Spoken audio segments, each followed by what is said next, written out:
They're in 1 Kings 20. We've been going chapter by chapter through 1 Samuel, 2 Samuel, now 1 Kings.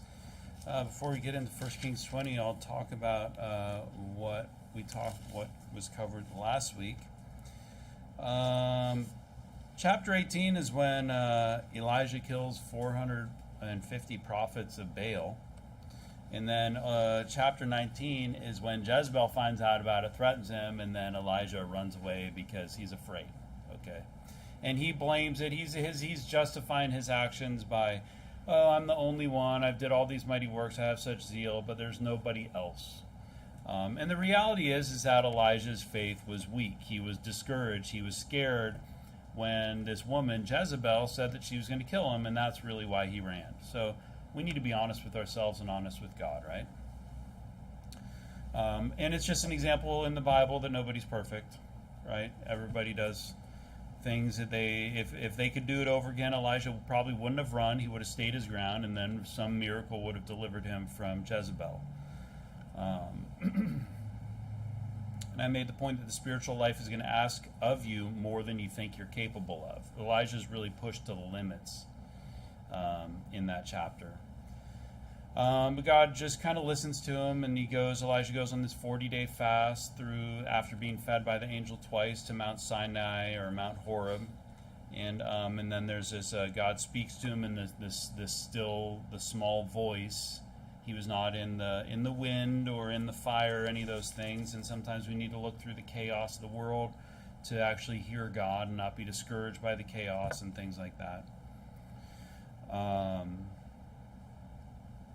And then at the end, basically God promises that, hey, I'm going to help you out here. We're going to have Hazael, who's going to be a wicked king, but he's going to basically slew or kill, I think he kills Ben-Hadad. Jehu's going to come and be a king, and he's going to kill a bunch of people. And then Elisha is going to be there and basically be the prophet. What does he say? A prophet in thy room. Anointed to be a prophet in thy room. So he's basically the predecessor, the successor of Elijah. So he's basically going to train him up. Elisha is going to be his servant, but then he's going to pass on this role. And then we have the whole thing about whether Elisha is in the yoke with the oxen or not. I mean, hey, if you want to believe in the miracle that he's like as strong as an ox and he's in there, that's fine. I personally think that he's just driving a yoke of oxen at the end of that chapter. Anyways, let's get into 1 Kings 2. Before we do, I'm going to pray. Heavenly Father, I just pray that you fill me with your spirit and help me to preach to the people here, and that the things that I say would be pleasing to you, and that you'd help me to formulate the words and the things to say. In Jesus' name we pray, amen. All right, so King Ahab is going on is in the story, and we have this guy Ben-Hadad, the king of Syria. Apparently Ben-Hadad is like a term like Pharaoh or something like that. He's a type of ruler, could be used for different people. But we got this guy Ben-Hadad, king of Syria, verse number 1, gathered all his hosts together, and there were 32 kings with him and horses. So kings is basically just like leaders that he would appoint, okay? And horses and chariots, and he went up and besieged Samaria and warred against it. So this is the northern kingdom of Israel. This is Samaria. This is where Ahab is reigning. And we can go quickly to 2 Kings 6, and we can look at some conditions under when a city is besieged. Basically just means that they're cut off. So the army surrounds them, and they're cut off from supplies going in and out. So if they don't have enough supplies to live off of, they starve. And that's what we see in 2 Kings 6:24. Now, it's not clear in 1 Kings 20 at what point they're at, but it seems that they're not going to be they're not eating their babies like they are in 2 Kings 6:24. Then she's 2 Kings 6. And it came to pass after this that Ben-Hadad, king of Syria, gathered all his hosts and went up and besieged Samaria. And there was a sore famine in Samaria, and behold, they besieged it until an ass's head was sold for 80 pieces of silver. Who wants to buy like a head of an animal? But they're doing that to eat it. Some places will say like it's the most delicate around the eye. Has anyone heard this? Around the eyeball, it's the most delicate, delicious part of the animal. It'd be, so okay, but that's not what it is here. And a fourth part of of a cab of dove's dung for 5 pieces of silver. I don't know what a cab is, but they're buying dung, and they're paying good money for that. Why would they be doing that? Because they'll eat anything. If you actually look, I think there's going to be this story here. I'm in the wrong chapter of these people eating their children, which that's what it comes to in the when a city is besieged. So you can imagine that it's a pretty extreme situation. There's probably some form of famine. Life is not good for the Israelites at this point. The verse number 2 in 1 Kings 20.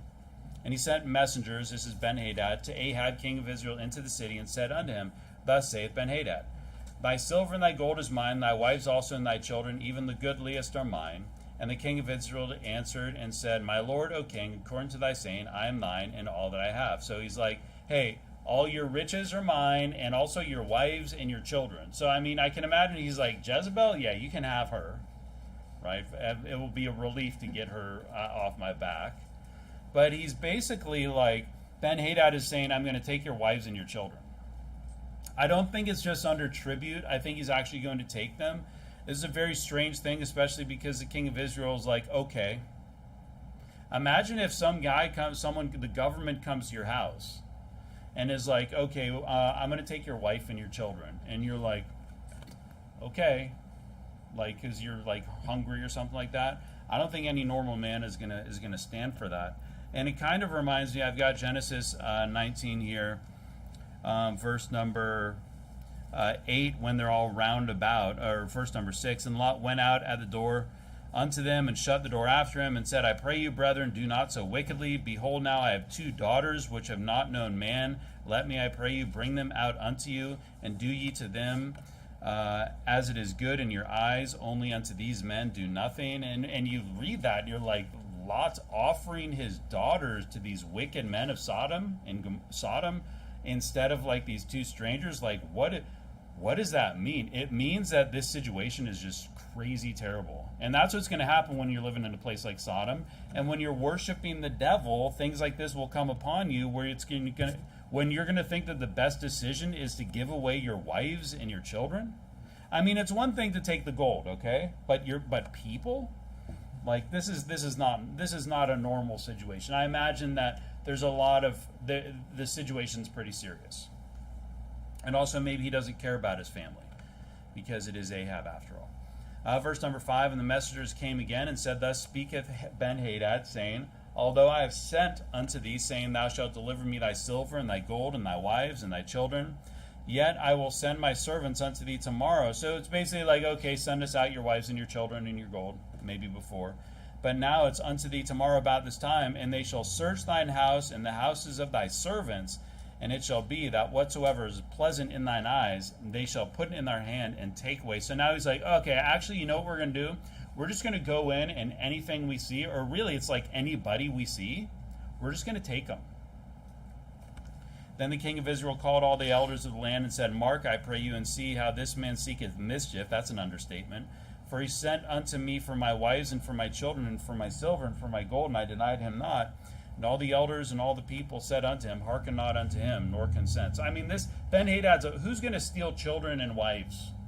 It's one thing to take riches and things like that, but children and wives, like, this guy is so wicked, and Ahab is so like twisted to think that this is even an option. But then he's going to start putting up a fight. And I guess my point here is don't negotiate with terrorists. Okay, like, you have people. I have Romans 1:31 here. You can go there if you want.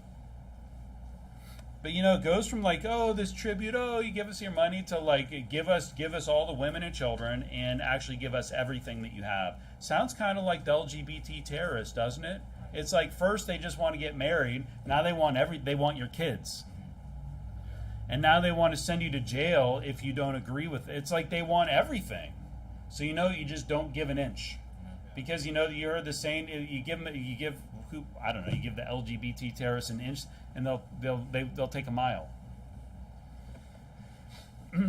Romans 1:31, without understanding, covenant breakers, without natural affection, implacable, unmerciful. And that's why I think, like, the U.S. government has this idea that you don't negotiate with terrorists, And I think their idea is like it sets a precedent. So once you negotiate with one terrorist, then they know that like this works. You know, oh, once the pirates they take over one ship and they get paid, so then they know that they can just take over ships and get paid, right? But hey, I'll tell you what, don't give in. You know what Ahab should have said in the beginning? He should have said, hey, it's no, we're going to fight you till we die. I'd rather die for my wife and my kids than to just let you take it all away. I mean, nuts to the gold. Let's be honest. You can live without the gold, but the people, yeah, don't negotiate with terrorists. Don't give in. Don't be like, okay, well, you know, the LGBT people, the alphabet people, they can come in as long as they just don't talk about it. They can come in. No negotiation. You're not allowed. Right. Dogs without. The dogs are outside, not inside. So you can't negotiate because it's just never going to be enough. Look what happens to these churches that started to allow things. They're going to turn like the United Church and just have like trans flags all over the place. Verse number 9, wherefore he said unto the messengers of Ben-Hadad, tell my lord the king all that thou didst send for to thy servant. At the first I will do.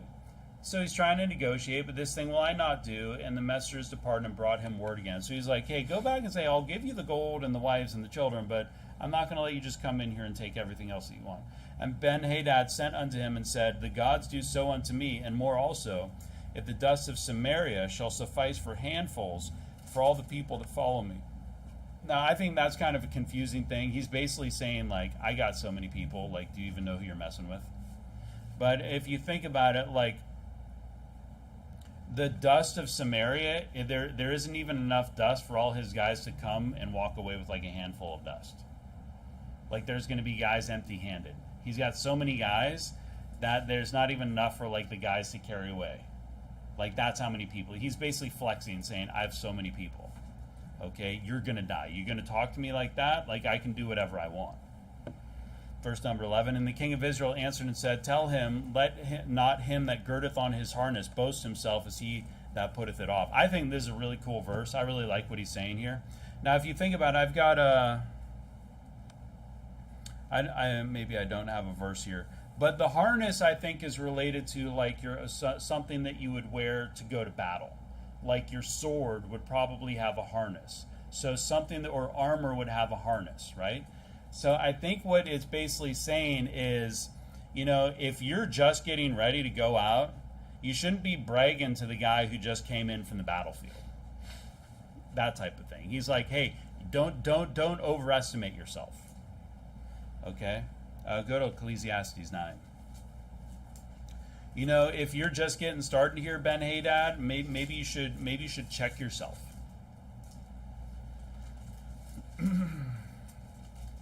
Ecclesiastes 9:11. I returned and saw under the sun that the race is not to the swift, nor the battle to the strong, neither yet bread to the wise, nor yet riches to men of understanding, nor yet favor to men of skill, but time and chance happeneth to them all. You know, the battle it's not always the biggest army that wins. Okay? It's not always, you know, the best that gets what they should normally get for whatever it is. Sometimes, you know, as we'll see here, that God is going to be on the side of Ahab. It actually doesn't matter how many people you have, Ben-Hadad. You shouldn't be talking like that because you don't know what to expect. Hey, before you actually come out and fight, yeah, I think you should watch your words. That's what he's saying. It's kind of like don't count your eggs before they hatch. Really, anything can happen in this. And, you know, I think of it as like an older guy. I'm not, you know, so some of you think I'm a boomer. I'm not a boomer, okay? You don't know what a boomer is. Nice try, okay? What are we, Gen Z or X or something? We're Gen Xers, okay? We created the generations, by the way. There was no Gen Z. There was none of that before Gen X. There's no Gen Y. Was there Gen Y who caught it? No. We originated that, okay? But I think about it like this, is I know that some people would go up against someone that's more experienced. Like maybe you got a really experienced guy at work. He's been working in the trade for 20, 30, 40 years. and some new guy comes out there, and he's looking at how slow the old guy's moving, and he's like, man, I could work circles around this guy. But the old guy just like is a pro. He's been in the game. It's like, hey man, you just came in off the streets, like you don't know what's going on. You'll still be over here. I was doing this when you were in diapers. You know? And what's going to happen, that guy's going to probably do circles around the young guy. So we appreciate youth. We should appreciate youth. You know, look at what David did with Goliath, right? Sometimes it takes some young person that's really a fresh thinker, or in terms of spiritual things, very zealous and fired up. But hey, don't underestimate the experienced person, the person that's been through things. You know, it's really easy when you got just like a multitude of people that you can just send to die, right? And you don't care about people. I mean, basically what's going to happen in this chapter, they're going to be like, oh, that army that completely was destroyed, just make another one and just send them out there. It's like Ukraine, how they just keep, maybe I shouldn't talk about Ukraine, how they just keep like taking people off the streets. It's like they're dying. Like, why are you just taking like children and older people now and just like taking them from their job and just sending them out? It's like, have some respect for life, forcing people into things. And Ben-Hadad doesn't respect people. Let's go to Romans 8. So Ahab actually, you know, Ben-Hadad threatens Ahab, but Ahab actually threatens Ben-Hadad. Okay? Ahab's been through a lot.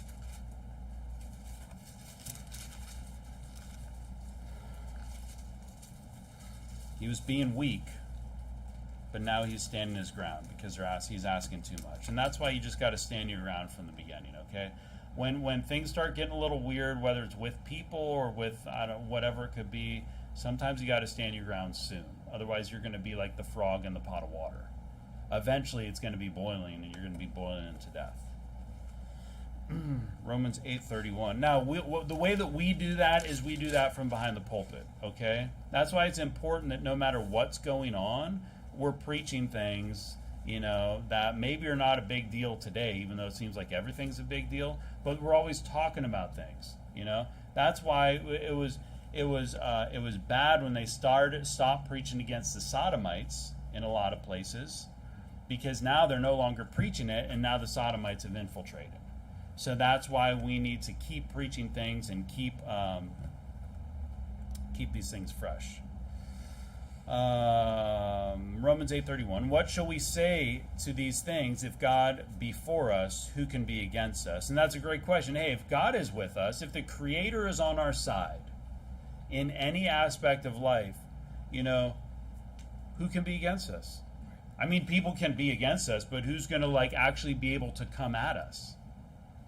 Nobody. I mean, the literal creator of the universe, of all life, is on our side. That's why we need to make sure that to the best of our ability we're good on good terms with God. I mean, what's the world going to do? You know, what's going to happen? You know, if Ahab was actually serving the Lord or going to the Lord, and Ben-Hadad comes and tries to take, and he says, no, you're not taking my wife or my kids, and actually, you know what? You're not having my gold or my silver either. Because you know what? You can't, it's not yours. And then maybe God would have delivered him, right? Which is actually what's going to happen. But it's kind of for a different reason. I'll read Matthew 26:51. And behold, one of them, which were with Jesus, stretched out his hand and drew his sword and struck a servant of the high priest and smote off his ear. So this is when Peter cuts off, I think it's Malchus' ear, at the Garden of Gethsemane. Then said Jesus unto him, put up again thy sword into this place, for all they that take the sword shall perish with the sword. Thinkest thou that I cannot now pray to my Father, and he shall presently give me more than 12 legions of angels? Jesus is like, you know how big of an army I could call like at a moment's notice to just like destroy these. And I think I think it must be in 2 Kings when Elisha is being threatened. I forget who's coming after him, but they're coming after him, and they send the army, and his servant is scared, and then he prays that God would open up his eyes to see like the Lord's army all surrounding them. Like, it's hard for us to think, but we have that. If we really need some kind of protection or something from God, I mean, God's got a multitude, a whole host that can come and fight. spiritually, anything can happen.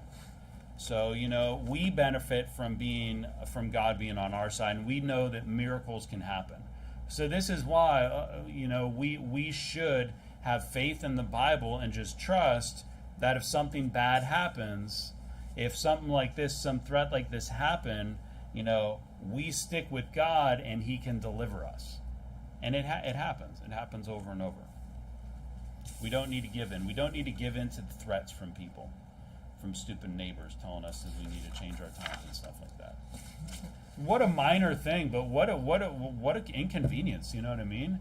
It's like, no, nuts to you, lady. This lady wants to have us change our church times that we've had for 5 years. It's like, no. And then it's like the landlord's like agrees with me, and I'm like, wow, that's nice. That's cool. Like God actually, it's almost like God actually like made her make him upset so that he's totally on our side. Hey, such minor things, but God can act in all kinds of different ways. Verse number 12. So we got Ben-Hadad threatening, and we have Ahab standing up. He kind of threatens back. He's like, hey, you better be careful. If you're going to come over here, it might not go down exactly how you think it's going to go down. That's kind of what he's saying. And it came to pass when Ben-Hadad heard this message as he was drinking, he and the kings in the pavilions, and obviously he's not making very wise decisions if he's drinking. He's not drinking sparkling water and Gatorade, okay? This guy's boozing it up with his people, and this is where he's making decisions. So do you think he's making very wise decisions? No. Because if you drink, you're going to make stupid decisions. You're probably going to end up hurting somebody in one way or another, or just ruining your life in general. Don't drink. That he said unto his servants, set yourselves in array, and they set themselves in array against the city. So he's like, go to battle. And behold, there came a prophet unto Ahab, king of Israel, saying, thus saith the Lord, hast thou seen all this great multitude? Behold, I will deliver it into thine hand this day, and thou shalt know that I am the Lord. So God is going to deliver him. God steps in. Ahab doesn't even go to God, but God steps in. Okay, very interesting. He keeps going to Ahab. You notice that he keeps going to Ahab over and over again. But you know who else God kept going to? He kept going to Pharaoh too. So sometimes that can be good things, sometimes not.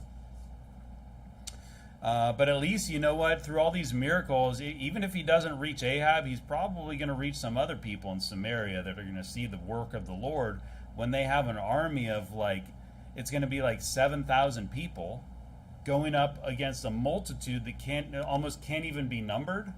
They're going to kill 100,000 people in one day. That's a miracle. That can only be done with God's help. Verse number 14. And Ahab said, by whom? And he's like, who's going to do this? And he said, thus saith the Lord, even by the young men of the princes of the provinces. And then he said, who shall order the battle? And he said, thou. Then he numbered the young men and the princes of the provinces, and there were 232. That's not very many.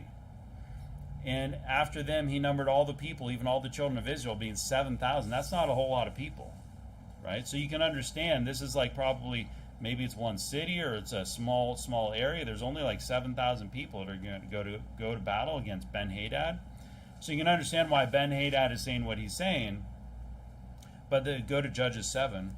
But what Ben-Hadad doesn't know is that there is a God of Israel, and he doesn't need a lot of people. In fact, I think sometimes he prefers to use a small amount of people. Big deal if there's half the country is soul winning, and it's everyone hears the gospel. I mean, hey, that would be great, right? If 15 million people are soul winning, it's okay, your person for the year or the day is your neighbor. But hey, what a difference when a small church of 15, 20 people can knock the majority of Surrey and other places, that's and lead thousands, 1,500 over a couple years to the Lord. That's a big deal. I mean, there weren't 1,200 apostles. There weren't 120,000 apostles. There were 12. Judges 7, verse 3. Now therefore go to proclaim in the ears of the people, saying, whosoever is fearful and afraid, let him return and depart early from Mount Gilead. And there returned to the people 20 and 2,000, and there remained 10,000. This is Gideon's army. And then it gets whittled down to like 300 people. He was like, that's too many people. Why do you need so many people? You only need 300 people. And then God works this miracle to actually save all of them. God doesn't need a whole lot of people. God could use one person. He only needed Jesus Christ to save the entire world. He doesn't need a large number. He prefers to use small numbers because it gives him the glory. If he got like 1 billion people going out to fight against an army of 10,000, I mean, it's not that big. It's not that impressive when the 1 billion person army wins. What would be impressive is when the 10,000 person army beats the 1 million person army or something like that in like hand-to-hand combat. And we don't need a large church to do great works. And hey, it would be great to have a large church. I'm not saying that isn't a good thing, but you don't need a big church to do great works, right? Sometimes it's better when it's a small church. And we do a lot more and accomplish a heck of a lot more than a lot of these churches around here, which I don't know how many are there that run in the hundreds, but that run in the hundreds or the thousands. I mean, a lot of them, they can't even preach the gospel. We met a pastor today. Long-haired pastor. I don't know, where's the pastor from? Yeah, the Vineyard. I don't know.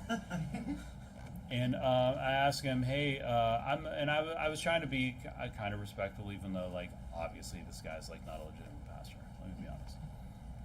And, like, the long hair and whatever. And I asked him, like, what do you teach about salvation? Like, how to go to heaven? And I said, and I try to make it kind of easy, like, because a lot of churches tell you that you have to have a lot of works and follow the commandments. And he said, yeah, it's like jumping through a lot of hoops, or something to that effect. And at first I thought he was talking about, like that other people teach that. But he was talking about himself having to jump through a lot of hoops to go to heaven. And that's how a lot of these places are around here. You got the pastor, and they don't know what's going on. They're not doing anything. Night shift is not doing anything for God, and they got like tens or hundreds of people over there working for them on a regular basis. A lot of these churches, they're not doing anything, and then you get a little church where you got like 15 soul winners on a Sunday, and regularly gets people saved. So we don't need a bunch of people. And God doesn't need a lot of people. He actually likes to use few people sometimes. Verse number 16, they went out at noon, but Ben-Hadad was drinking himself drunk in the pavilions. So this guy's a really great leader. He and the kings, the 32 kings, had helped him, and the young men of the princes of the provinces went out first. And Ben-Hadad sent out, and they told him, saying, there are men come out of Samaria. And he said, whether they be come for peace, take them alive, or whether they come out for war, take them alive. And I mean, on the surface, that kind of sounds like a good idea, but what are you going to do when they start fighting back? And you told your guys, don't kill anybody. That's pretty risky. And you're like, no, come with us. And they're like, you're dead. You know what I mean? I don't know how you do that. I mean, you can't really hold them at gunpoint. I'm not sure. But it doesn't work out very well. Go to 1 Samuel 17. Ben-Hadad underestimates the people of Israel. He underestimates the God of Israel. He underestimates what the people of Israel can do because of their God. Okay? He thought there was no need to fight. He thought it was going to be easy. And we should be careful not to underestimate people too. I think people underestimate us when we're at the door, and they categorize us a lot of the time. And hey, that's fine. That people have things, and they think things, and that whatever. We can't always change that. But we need to be careful not to underestimate people, and I don't really see how we do that so much. There's always this thing like underestimating. I don't know, maybe younger people or something like that, thinking that they're just like, do you know how long I've been doing this type of attitude? But 1 Samuel 17:43 is an example of underestimating someone. It says, and the Philistine said unto David, am I a dog that thou comest to me with staves? And the Philistine cursed David by his God. He's like, what are you doing? You're like a dog coming to me with a stick? Like, what do you want me to throw for you?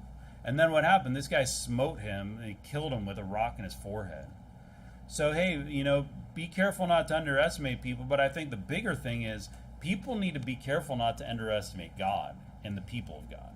The people of God that have a God that is going to protect them and fight for them. You get people that are going to try to attack churches and men of God. It's like, or you get people within a church that want to attack the church or the man of God. And it's like, do you know who you're messing with? Like, for your sake, like, you probably should not do this, because it's not me, it's not the church. Like, do you know who's behind us? I know you don't see this army, and you don't see, like, our God, which is, do I have it in here? Which is what is that verse? A consuming fire. Like, that's our God. We think about our God as, like, the deliverer and things, but he is a consuming fire. You're on the wrong side, like, at death, like, you're going to burn in hell for eternity. So people underestimate when they come and they look at like a church, and we're supposed to be humble and meek, and none of us are perfect, but we're not living like the world does, and they think that they can just maybe take advantage of simple Christians and things like that. Don't underestimate the people of God. Don't underestimate God, and that's what Ben-Hadad does here. He doesn't fear Ahab. Now he wouldn't have to necessarily fear Ahab and Israel if they only had 7,000 people, but he probably heard the stories of the God of Israel delivering people. Verse number 19, so these young men and the princes of the provinces came out of the city, and the army which followed them, and they slew every one his man. So the young princes are the Israelites. They slew every one his man, and the Syrians fled, and Israel pursued them, and Ben-Hadad the king of Syria escaped on an horse with the horsemen, and the king of Israel went out and smote the horse, even kills the horses and the chariots, and slew the Syrians with a great slaughter. And the prophet came to the king of Israel and said unto him, Go strengthen thyself and mark, and see what thou doest. Throughout the return of the year, the king of Syria will come up against thee. So they have this great victory. They push back Syria. Ben-Hadad flees. And then the man of God says, hey, okay, get ready. He's going to come back at the end of the year. And I guess one thing that we can apply here is, we often go through trials and tribulations and whatever. If it's in the church, your private life, or whatever it is, and we there are things that we struggle to work through. And we have little battles and stuff like that. Just life is tough sometimes, right?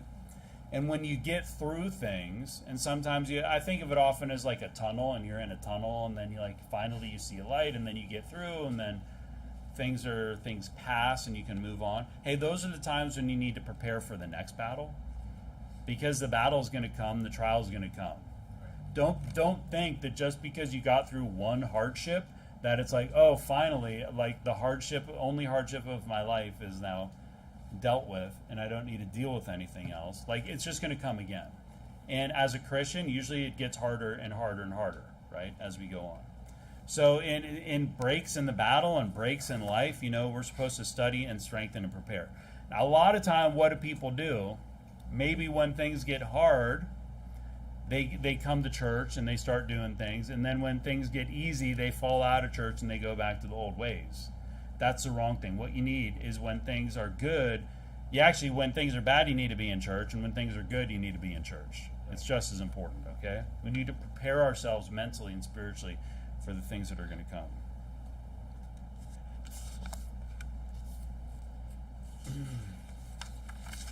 Verse number 23, and the servants of the king of Syria said unto him, Their gods are gods of the hills. Therefore they were stronger than we. But let us fight. So obviously this previous battle was in the hills. But let us fight against them in the plain, and surely we shall be stronger than they. And do this thing, take the kings away, every man out of his place, and put captains in the room. So basically it's like, let's have a restructuring of our military. Let's get rid of these kings, which are probably like appointed and friends and things, and rich guys that were given titles because it didn't really matter if they knew what they were doing because they had so many people. And put captains in their rooms, and number thee an army like the army that thou hast lost, horse for horse and chariot for chariot, and we will fight against them in the plain, and surely we shall be stronger than they. And he hearkened unto their voice and did so. And it came to pass at the return of the year that Ben-Hadad numbered the Syrians and went up to Aphek to fight against Israel. So they're going to do this restructuring, and the thing that really kills them is this whole statement in verse number 23, their gods are gods of the hills. Hey, you know what? Don't criticize the one true God. God is not going to take that very kindly. God does not like it when you talk trash about him, saying that he's weak and powerless and he can't deliver people as like the enemy of God's people. Hey, and what we have here is first he underestimates the people, and now they're underestimating the God of Israel. Like, don't they know the stories? You know that they've heard the stories. So they're basically just doing the same foolish thing, but they kind of took their folly to another level. Verse number 27, and the children of Israel were numbered and were all present and went against them. And the children of Israel pitched before them like two little flocks of kids, because that's kind of kids like a sheep. They're so small compared. It says, but the Syrians filled the country. The army of Israel is so small that it's just like nothing. It's insignificant. And there came a man of God and spake unto the king of Israel and said, thus saith the Lord, because the Syrians have said, the Lord is God of the hills, but he is not God of the valleys. Therefore will I deliver all this great multitude into thine hand, and ye shall know that I am the Lord. So God takes his insult very personally. And you know, people all over in politics and all over the world, they're always like criticizing God, saying that, oh, I can't believe in a God. Like, that's a wicked God. That's an evil God. And they always want to criticize the Word of God and the Bible. God doesn't take that very easily. He does not take it lightly. I'll go to Hebrews 10. Galatians 6 says, be not deceived, God is not mocked. For whatsoever a man soweth, that shall he also reap. Hey, people try to mock God all the time, and you know what? God's not going to take it. God's not going to stand for it. And this is what's going to happen. Hebrews 10:31 is a fearful thing to fall into the hands of the living God. So what's going to happen is these people are going to go out and they're going to insult God and they're going to offend God. They'll try to attack us somehow, and they'll end up attacking God. And then it's like God's like now it's his fight. Now they're pulling God into it. Like, what a foolish thing to do. God gets mad when the wicked offend him, and he's going to act for his own sake. Now he's going to defend his own name. Okay? So if someone wants to be destroyed, they can just go out and say that, like, the God of the Bible is weak and he can't deliver people. And then, you know what? I'm sure God is going to respond to that. You can say in Hebrews 11. Verse number 29, and they pitched one over against the other 7 days, and so it was. So they got these two armies waiting for 7 days. And so it was that in the seventh day the battle was joined, and the children of Israel slew of the Syrians 100,000 footmen in 1 day. That's a lot. But the rest fled to Aphek into the city, and there a wall fell upon 27,000 of the men that were left. And Ben-Hadad fled and came into the city into an inner chamber. So obviously this is a miraculous victory. God accomplished this. And you have this, Hebrews 11:30. By faith the walls of Jericho fell down after they were compassed about 7 days. It's very similar to this story. They wait 7 days, they kill 100,000. Then the army flees into the city, and then a wall falls on them and kills 27,000 people. That's like an entire stadium of people just being crushed to death. That's brutal. It must be, I imagine it's like a part of a fortress or the walls of the city, and they all just came crumbling down, maybe like in Jericho. And his servant said unto him, behold, now we have heard that the kings of this house of Israel are merciful kings. So that's a good testimony, right? Hey, the kings are merciful, right? Let us, I pray thee, put sackcloth on our loins and ropes upon our heads. I don't know what ropes upon their heads is. It's a strange thing, but it's what they're doing when they're mourning. So if they're going to humble themselves and they're going to be mourning, this is something that they would do. And go out to the king of Israel, peradventure he will save thy life. So basically they're going to Ahab and they're going to basically ask that he spares their life.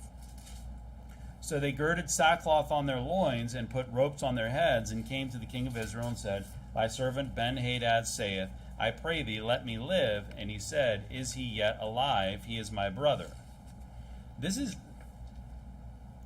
I think this is like Ahab. Ahab's calling Ben-Hadad his brother. Isn't that weird? What do they have in common? Like they're coming to say, Ben-Hadad's like, let me live, his people. And then Ahab's like, oh, is he still alive? My brother. Like, this guy want to take your wife and your kids and then take everything. Like, what confusion? You know what I mean? Ahab's not right. I don't think Ahab likes to deal with things. He's not a very responsible person. Now the men did diligently observe whether anything would come from him, and did hastily catch it. And they said, thy brother Ben-Hadad. And they're repeating this. They're feeding off of this. They're like, yeah, your brother. Then he said, go ye, bring him. Then Ben-Hadad came forth to him, and he caused him to come up into the chariot. And Ben-Hadad said unto him, the cities which my father took from thy father I will restore, and thou shalt make streets for thee in Damascus, as my father made in Samaria. Then said Ahab, I will send thee away with this covenant. So he made a covenant with him and sent him away. So Ahab's kind of looking to make a lot of maybe money and get some power off of this relationship. But remember, these are the people that insulted God, right? And certain man of the sons of the prophets, verse 35, said unto his neighbor in the word of the Lord. So now what's going to happen is basically this, it kind of changes. So we know what happened. God does not like that Ahab let him live. It's like when Saul let Agag live. He was supposed to be put to death. God wanted Ben-Hadad to be put to death, and he's going to make that pretty clear. And then this prophet in verse number 35 is going to basically, kind of reminds me of when, Joab had that lady come and talk to David and put on this big old show about her son or something like that. And basically he's going to have this little, put on a show, a little acting thing to kind of tell him a story and then be like, yeah, you're the guy. And then said he unto them, because thou hast not, so he says, smite thee, I'll read it again. And a certain man of the sons of the prophets said unto his neighbor in the word of the Lord, smite me, I pray thee. And the man refused to smite him. So he's like, I was thinking about this when you were reading. Imagine if Pastor Thompson comes up and he's like, Brother Daniel, punch me in the face. Right? And he's like, and you're like, huh? And he's not, I'm serious. Punch me in the face right now as hard as you can. You'd be like, I don't know, but maybe you'd do it. If one of the guys in here comes in and just punch me in the face, you'd be like, get out of here, buddy. But hey, if a man of God comes up, and this is like a prophet, he comes up, he's like, punch me in the face. Then he said unto him, because thou hast not, but he doesn't. The man refused. And this is wrong. He's doing this in the name of the Lord. So I imagine that his neighbor probably knows who he is and what's going on, and for some reason the guy refuses. Then he said, because thou hast not obeyed the voice of the Lord, behold, as soon as thou art departed from me, a lion shall slay thee. And as soon as he was departed from him, a lion found him and slew them. And I guess if the prophet tells you to do something, you do it. Right? Isn't that what we're supposed to do in the Bible too? Aren't we supposed to isn't this kind of a prophecy? This is teaching. And if God tells us, if the Bible tells us something, we're supposed to do it. And it's kind of like woe unto us if we don't heed to the word of the Bible, word of God. We've all been warned about a lot of things, and sometimes there's things that get preached over and over in churches, and people just won't accept it. All kinds of things they'll be like, oh, I don't know about it. I think he's wrong about that. And it's like, what does the Bible say? And then they'll have problems with this, and it's like, well, hey, you know what? Be careful. And again, I can bring up sodomy again and the sodomites again, because there will be churches where they'll preach against, and they'll be like, hey, watch out. If you got some gay uncle, don't let him take care of your kids. Don't invite him over for Christmas. Don't invite him over for the holidays and for the family get-together. And if they're going to be there, you shouldn't go. That's what we would say. That's what we would advise. Just stay away. And then people would be like, no, I think he's really a good guy. And then you know what's going to happen? A lion's going to slay your child. That guy is going to be a predator, and he's going to do something. It's like, you were warned. You know what? There's some things where it's like, if you're going to be warned, and then it's not that big of a deal. But if you have this habit of hearing what's preached and then you don't apply it, that's the bad things are going to happen to you. And this is kind of a crazy example because he's literally telling him to punch him in the face or something like that, and then he refuses, so he dies. Obviously, that's a pretty crazy example. Go to Deuteronomy 18.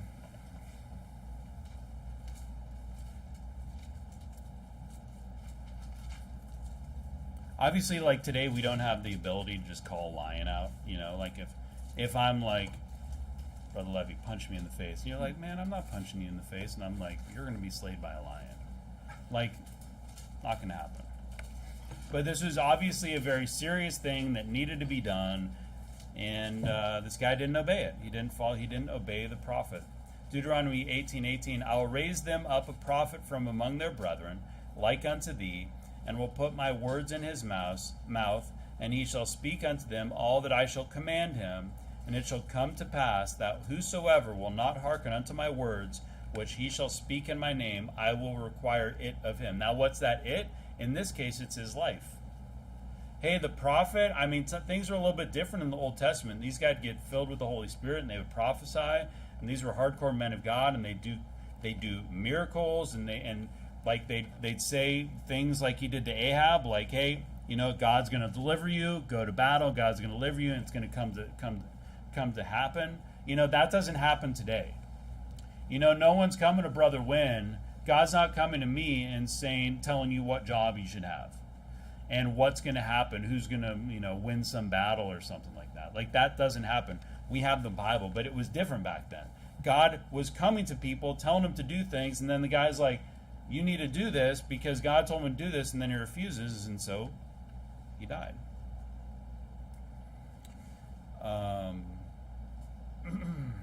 Yeah, so, I mean, for us, the biggest thing is if the Bible tells you to do it, do it. Otherwise, something bad might happen to you.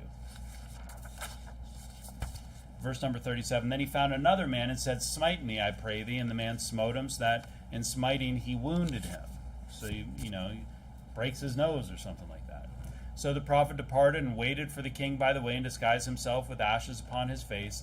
And as the king passed by, he cried unto the king and said, thy servant went out into the midst of the battle, and behold, a man turned aside and brought a man unto me, and said, keep this man. So he's in battle, a guy comes up, he's like, hey, watch this guy, okay?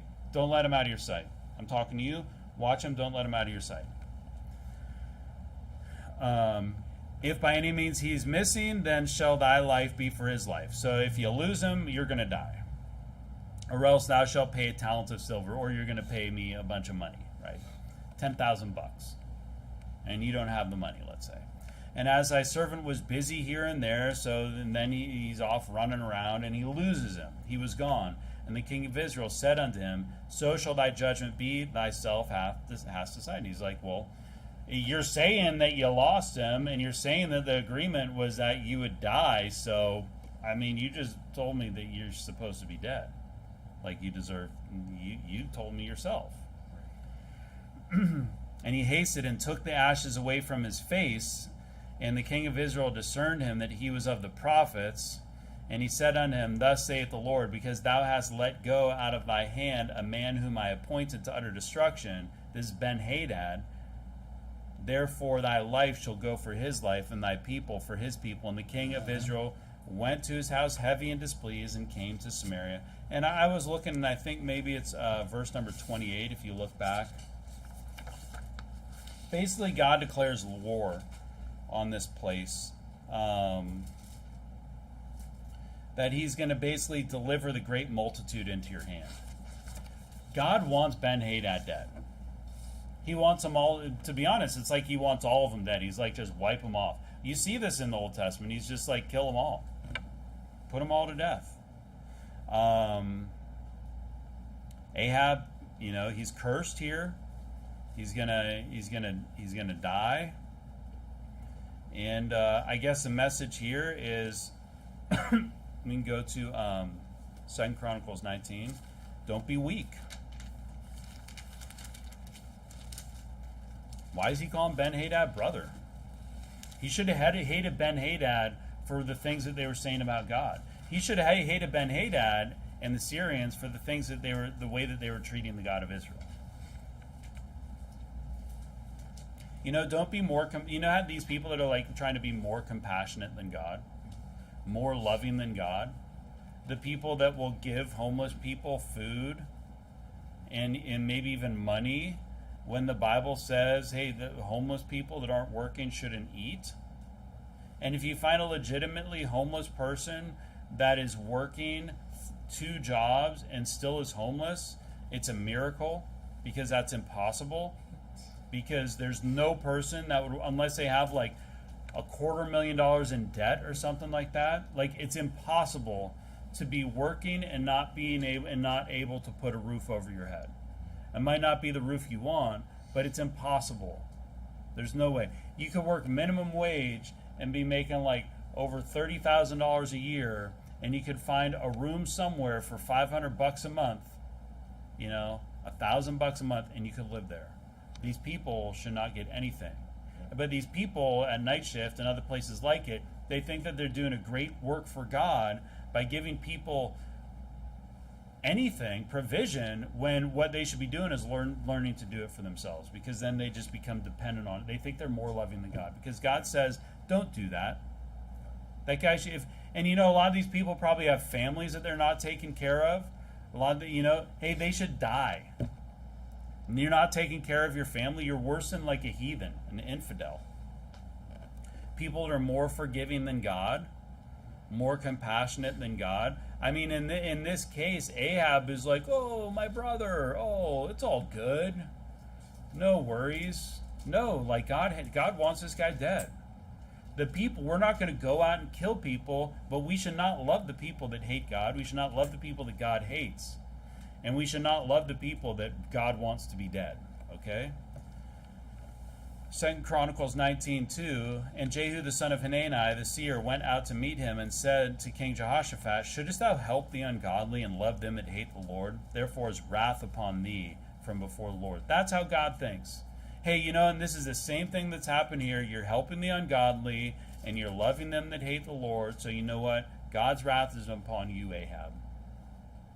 And this is an opportunity where Ahab, obviously, there's so many opportunities in the Bible where people could have just gotten right with God. But this is not one of them. James 4:4 says, ye adulterers and adulteresses, know ye not that friendship of the world is enmity with God? Whosoever therefore will be a friend of the world is the enemy of God. Hey, you know what? We shouldn't be a friend of the world. We can be friendly with people outside, but we shouldn't be a friend of the world like Billy Balaam. What's his name? Billy Graham and people like that. A friend of the world. He's a friend of the world. Well, he's an enemy of God. We can't be a friend. We can be friendly with people outside, but the world's going to hate us. Why? Because it hated Christ. So Ben-Hadad's an enemy of God. God made him his enemy. Ahab just was weak, and he should have destroyed Ben-Hadad when he had the chance. When Ben-Hadad was in his presence, in his arms, he should have just killed him right then and there. And God would have said, good job. But he didn't, because Ahab was weak. Ahab's just really weak all throughout this. His wife's telling him what to do. He can't make any decisions. He's willing to sacrifice everything that he has because he's not willing to fight. And I'll tell you what, people without God are weak. They try to be strong, but they're going to be weak. You can't be strong without God. And that's what's happening with Ahab, even though God's acting all around him. So let's close. Heavenly Father, I thank you for this day we had, the fellowship and the soul winning. And I just pray that you would help us to be strong and be faithful, that you are there for us and you can deliver us from all manner of trial and tribulation and from all enemies. I just pray that our hearts would be right with you, and that we would have a love for the lost and the unsaved, and but also that we would have a healthy hatred for your enemies,